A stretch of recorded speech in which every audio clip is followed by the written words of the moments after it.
Smriti Irani, Union Minister, and the person who beat Rahul Gandhi in Amethi quite convincingly, is my first guest tonight. Mr. Irani, welcome. Is Rahul Gandhi saying all this? Is this a case of sour grapes because you beat him substantially in Amethi? Is it because he lost to you in Amethi that he said this today? The spiteful stance Mr. Gandhi has taken can lead us to only two conclusions. A, that he is supremely intelligent, as you have described him in your opening remarks, or he is so politically repugnant that he is spiteful and hateful towards people that he dubbed family when he wanted to ask for their votes. I need to here underline that Wayanad was not his first choice as a constituency. He ran to Wayanad, which his party members declared a safe seat for him to fight when he saw that he was losing in Amethi, which means Wayanad was an afterthought for Mr. Gandhi. Was his right, and rightfully so he chose to fight from 2 seats. But the fact that today his mother is a member of parliament from Uttar Pradesh, from Raebareli, which is the adjoining district of Amethi, is Mr. Gandhi of the opinion that even people in his mother's constituency are as superficial as he deemed the people of Amethi? He also added, and I have read the quotes which have come through ANI online, that he found the intelligent politics of Kerala more refreshing as compared to the 15 years that he spent as a member of parliament from Uttar Pradesh. Which means, does he think that the intelligence quotient of voters from Uttar Pradesh is for him questionable and not refreshing enough? So Arnab, time and again Mr. Gandhi, and this is not the first time that he has made a statement, I think there was a time where most of us used to dismiss it as an unintelligent position. But I think that there is a fine line that he is drawing between comments that he makes. He said in Assam statements which were vengeful and hateful of Gujarat and Gujaratis. Today he's trying to create a wedge between North India and South India by a political position that he seeks to take. Your reporter in his description today spoke about how people are turning away when he begins to speak. And I'm sure that every well-meaning Indian will turn away from this divisive politics of Rahul Gandhi, which I again repeat is politically, socially, nationally repugnant, repulsive to say the least. Well, you know, for him to effectively try to say that 500 million people are superficial and not intelligent enough as per his high standards, maybe it is coming out of frustration and a bitterness. They're not intelligent enough for him because they rejected him politically. They got crushed in Bihar. He got 9% vote. Because they rejected him politically. Yeah, but why would he say that? You know, is there some? Okay, let's try and do the unimaginable.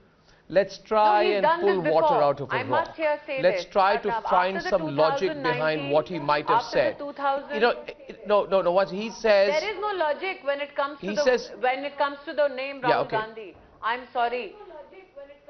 There's nothing logical about his position because, like I reiterate, no well-meaning Is there some strategy here? Is there some? No. I'm just let's give the benefit of doubt. Okay? Let's say that this was not just a stupid remark, or it was not just an unthought remark. Let's say that he's a politician and he has thought something out. Maybe he has come to the conclusion that he doesn't need the votes in North India, and maybe he's going to have some deep strategy for South India. Otherwise, why would you alienate half the country by saying that half the people of the country, or at least 500 million people, are unintelligent, superficial? Pardon me? He needs to share his notes with Mrs. Vadra, who's boat riding in Uttar Pradesh. He needs to tell his sister not to waste her time because people in North India, according to him, are superficial and not intelligent enough for the Vadra Gandhi family.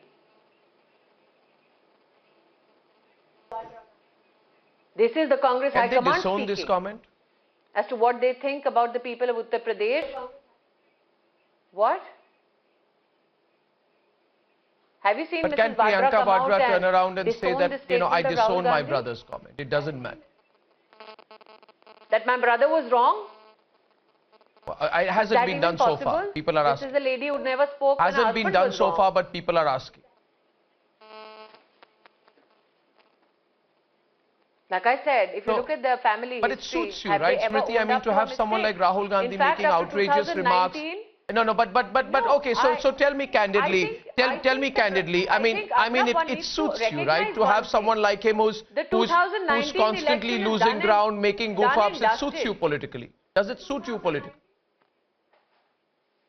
I think one needs to recognize here. No, but it suits you to have him and Priyanka Vadra carry on in the Congress for another 4 years. I think that we need to recognize then more than what politically suits something doesn't it? I mean, to have this is a gentleman to have them in charge of the Congress directly or indirectly. Doesn't it suit you now? Now, Miss Irani, you need to open up a little bit to me. And my follow-up question to you is that it suits you. It suits you, doesn't it?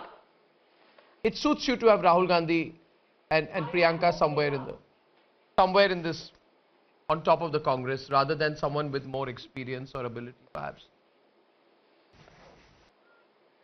So my response to this is the following. If you're asking me whether it suits me if somebody says something unintelligible, are you equating it with somebody saying something which is hateful and spiteful of my people, my fellow citizens, of my country, men and women? That's why I'm saying there is no comparative. 2019 is done and dusted. Mr. Gandhi lost in Amethi. They lost in Uttar Pradesh. They have not managed to endear themselves even in the local body election in Gujarat, where 85% of the seats went to the Bharatiya Janata Party. The question is larger, Arnab. This is the gentleman that many touted in Lutyens, Delhi. He has been forced into politics. He is forcefully, begrudgingly carrying on in politics. But what is his politics? That is the question that needs to be answered. His politics is that he despises the people of North India. His politics is that he despises Gujarat and Gujaratis. His politics is that he will question the Indian army asking for proof. His politics is that he will support slogans which say Bharat Tere Tukde Honge. So the larger question that needs to be answered, that today Congress party stands for hateful vengeance against the people of our country. Congress party stands for the humiliation and insult heaped upon by the let me counter you on that. Let me counter you on that.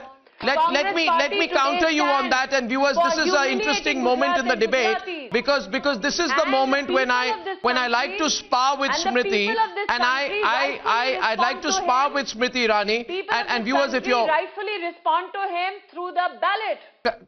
Correct. Now, through their vote. Okay, can I follow up, please? Can I follow up, please, Smriti Irani? 1 second. And because there's a long delay between, in our audio, so please allow me to complete my entire question. My question to you is this: that first of all, viewers, interesting moment on the debate. You have Smriti Irani, who, whether you agree with her or not, represents someone who's risen from the ground and has fought the biggest election and given it back and defeated the Dynas. And my only point of disagreement tonight, viewers, with Smriti Irani is that the comments she made just a while back, and she says that he despises people from the north, etc., would start on a fundamental premise that Smriti Irani takes Rahul Gandhi seriously. Or that the BJP takes Rahul Gandhi seriously, whereas my own personal view is that the BJP and Smriti Irani do not take Rahul Gandhi seriously, but he's a useful pivot for them to have, along with his sister in the Congress, because it sharpens the contrast between the BJP and the Congress party. And therefore, Smriti Irani, my question to you, do you really take him seriously? Do you really take him as seriously as you made it out to be? Arnab, again, let me reiterate, when this gentleman from the position of authority in one of the oldest political organizations of this country tries to spew hate, tries to create divide, like I said, the conclusions can only be two. That A, that he's supremely intelligent, and I'm saying this sarcastically so that Mr. Gandhi and his clan do not take it as a compliment. Or B, that he is politically, strategically repugnant or repulsed by the people of a particular segment in our country. So which is the conclusion on which you would like to base your conversation on, I can appropriately answer. But for me as a citizen, when you say that you have an elected member of parliament trying to create a divide, should that be in any manner disregarded? I think that is doing a great disservice. His was not a choice of Wayanad as a first choice. He ran to Wayanad. The people of Amethi decided to electorally defeat him because he did not measure up as a politician. That being done after 1.5 years, can you imagine the bitterness that this man carries with him against the citizens of Amethi, that he continues to heap insults? I've added to this, Arnab, allow me to say this, when Mr. Gandhi visited that one visit to Amethi, after he lost the election, he came to Amethi and he told his own party man in the office, "Aapki wajah se hara, aap doshi ho." No politician ever does this. He carries in him a lot of anger, he carries in him a lot of bitterness, he carries with him a lot of spite against the people of my country, of your country. It is for the Congress to introspect.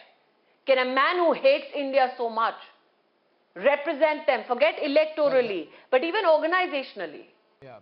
Can such a man, because you need a responsible opposition, can such a man truly be touted as a responsible opposition leader?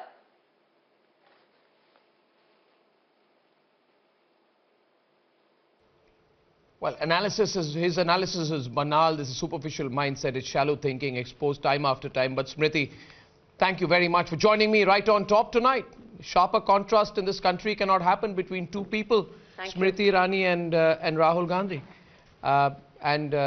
We'll see where this goes. We'll see where this goes. Smriti, thank you very much.